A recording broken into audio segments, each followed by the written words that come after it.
Adam, Xtina, Xtina. Hey Blake, Ceelo, oh, the voice is back.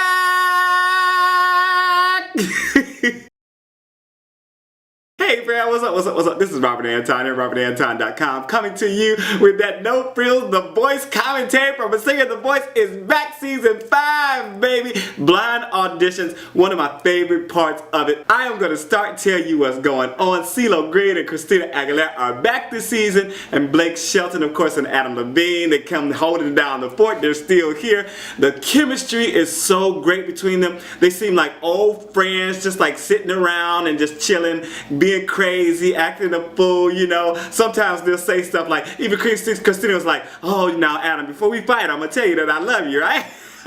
I love it. It's so chill, and it's still competitive, but they really like are meshing so well. I'm really enjoying that. We got some early previews of some of the stories. Most of the contestants were invited to audition this year. So the coaches started out performing. They did I Love Rock and Roll by Joan, Jett, and the Blackhearts, and they got the rock star treatment with the quick cuts, and it almost looked like it sounded like a music video, you know. Things were just chopping and going here and showing this and showing that. It was very exciting, and it was a really nice way to start the show. The audience was on their feet the whole time, and they screamed especially loud every time Christina opened her mouth to sing a little solo. They were like, ah! They love them some Xtina, okay? And I'll probably go back during the commentary between Christina and Xtina, so if you don't know who I'm talking about, you know what I'm saying. Let's get right into it. Robichaud is 29. She did I Got the Music in Me by the Kiki D Band. And this was a nice up-tempo and good way to start the show. She started out really strong and had a pretty distinct raspy voice. Ceelo, Blake, and Xtina chimed in first, and she was not only rocking the vocals but really working the stage. She did a big kick and something. It was just cool, powerhouse, good performance skills, just really nice. Adam said she had a great voice but didn't turn his chair. I don't know why. Ceelo said she reminds him of the greats and gave a really great pitch to join his team. Christina said she was having an amazing time up there. Blake was trying to make his pitch, and Adam was trying to lead her away from him, you know. And she said, oh, you should choose him and all this good stuff. She chose Ceelo because she loves his music, style, and funkiness. Pennell was next. She was 17. She did Anything Could Happen by Ellie Goulding. And she started and immediately had that sound that Blake loves, you know, and the audience was on their feet. Blake and Ceelo chimed in first, and she was so excited, so giggly and stuff. She reminded me of Melanie Martinez. Did you guys get that? But also some other people, Dia and Xtina, and she had that kind of voice, but even stronger. She had really good chops, you know, you know what I'm saying? And her hands were still shaking when she finished. She was just like this, and she held up the mic and she was like this. Ceelo asked a question that she didn't quite understand, and she was like, oh, well, yeah, or something like that. Then Blake said she had his attention with just her tone and that it flows out so easily. Ceelo said she has a quirk that really works for him, and she chose Ceelo because he looks like he'll take good care of her as a person. If you're enjoying the commentary so far, please make sure to thumb it up. I better say it while I remember it, because I will forget, and then you'll forget, and then I won't be happy because I won't have no thumbs, so make sure to thumb it up for me, please. Thank you. Next up, Donna Allen, 54, did You Are So Beautiful by Billy Preston, Joe Crocker, and she was a background singer for Miami Sound Machine, right, with Gloria Estefan. She got out 2 words, and Christina chimed in, and then Adam followed suit. I liked her full tone and the control she showed throughout the song. At one point she wailed near the end and had Adam ready to bolt from his chair. He was just like, oh my God. Christina and Adam both stood for her.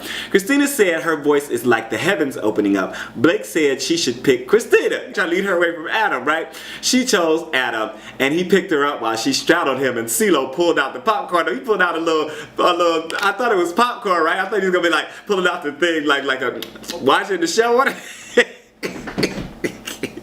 Like I said, they was really having a good time up there. Jake Worthington, 17, was up next. He did Keep Your Hands to Yourself by the Georgia Satellites. And he had a pretty good voice, but this song didn't really show it off from the beginning to me, you know. It was just a little quick, so he fell a little behind the beat here and there, but he did have a nice way of going into his head voice, doing a little real quickly. He did that really well. And the crowd loved him when he shook his butt. He had a nice energy and all that good stuff. No coaches turned for him. Blake said he was running out of wind, but there were no big vocal chances also. That's why he didn't turn around. Christina said it was fun, but not for her team. Then he asked what could he do to get better. Such a great thing to ask, and it shows that he wants to improve, and I really applaud him for that. You know, just a great attitude. He just had a really good attitude, and I'm willing to work. You know, I'm willing to get better. What can I do? That is something that you should always do if you have the chance. Next up, we had Matthew Schuler. He was 20. He did Cough Syrup by Young the Giant, and he started a cappella, and all the coaches turned immediately. It was like bam, all of them at once. Just, oh my God. He's a preacher's kid, so I expected him to be like good, right? But he just had a positive sound and attitude and great control, and he also didn't quite sound like he looked, and it was definitely an out-of-the-box song choice. They said it was the fastest 4-chair turn in The Voice history, and I believe so. I don't think I've seen anybody get turned that fast, you know. And Blake said Miranda is going to love him. Ceelo said his voice is beautiful and said he can help him own himself. Adam said to see the joy and passion he sings with is the best part. And then we went to commercial before he chose. He was like, oh, well, you know, they did the little cliffhanger and stuff. And he chose Xtina because he feels she's going to fight for him, and she has one of the best voices he's ever heard. Nick Hop was next. He was 26 and he did Hit 'Em Up Style, Oops, by Blue Cantrell. And he started out, and this was kind of a strange song choice, right? But Adam chimed in right away. He was definitely doing his thing with great energy and on top of all the rhythms. Then Ceelo chimed in. I thought he was doing good, but I wasn't really feeling it, and I didn't feel like he was showing enough of his voice. But obviously the coaches did, and he got 2 chairs to turn, so that's good for him. He asked Adam, what's going on, handsome? And he said, it was flirting and stuff like that. Adam said he turned around because he's a phenomenal singer. And he was so funny interjecting while the coaches were saying stuff, you know, he just had little funny stuff to say, right? And then he said, I don't think I'd be able to focus because, you know, Adam is so gorgeous or so good looking, something like that, right? And I was like, oh Lord have mercy. And Adam was like hiding his face and stuff. It was a nice little exchange. He has a really great like chemistry, you know. He chose Adam, and I thought he was gonna choose Ceelo because of what he said, but he ended up choosing Adam.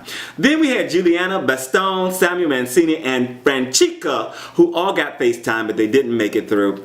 Next time, guys.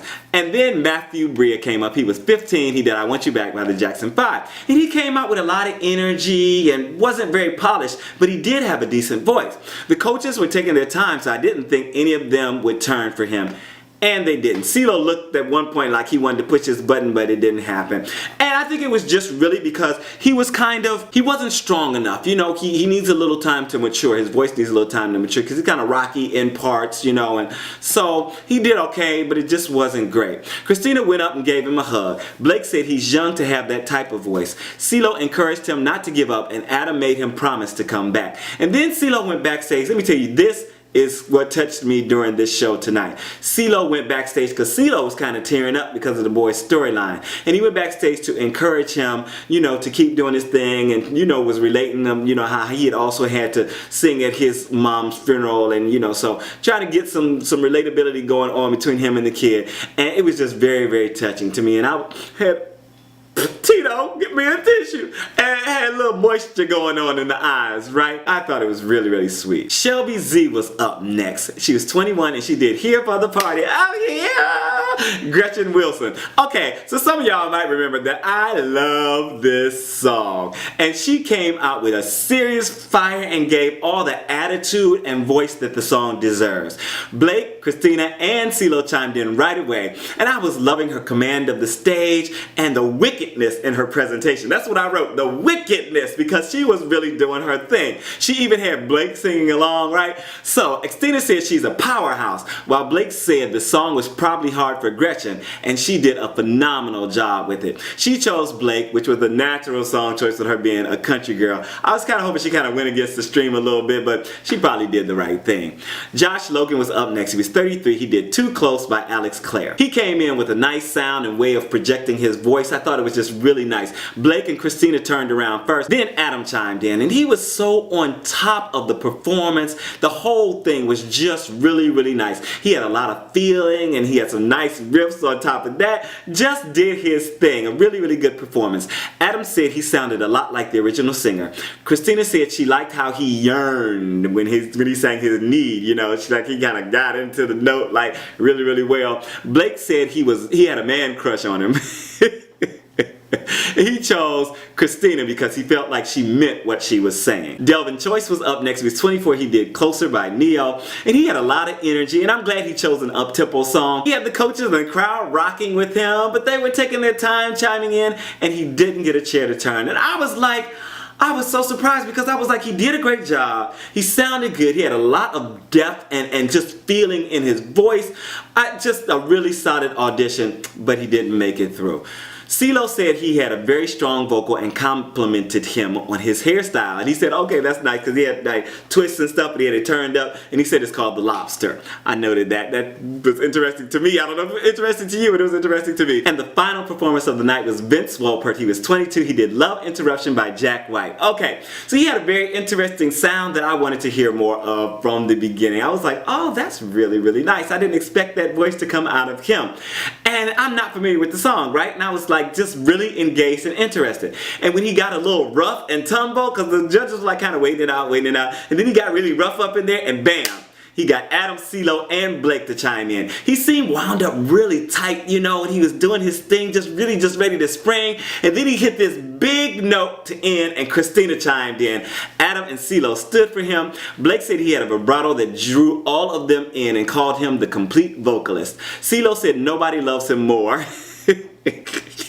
Adam said it's crazy how advanced he is, and Christina said he's so versatile. How you know, girl? Anyway, Vince chose Adam. He didn't say why. I try to figure that out for you guys to let you know, especially other performers who might be auditioning and might actually get on the show, why people choose certain coaches and stuff like that. So you know, so it can help you out hopefully in your auditions and everything. This is Robert Anton, robertantonnyc.com. I'm a singer-songwriter. I do So You Want to Be a Singer series here on YouTube. Also, all the commentaries on The Voice, X Factor, and the American Idol. So chime in, check those out. Get down in the comments and tell me what you think. Also check out some of my other videos, which will be here linked down in the description box, and my most recent videos playlist. Make sure if you're still here to type down in the comments, stuck around, and let me know what you thought of the first night and if you are looking forward to this season of The Voice. Alright, I'm out.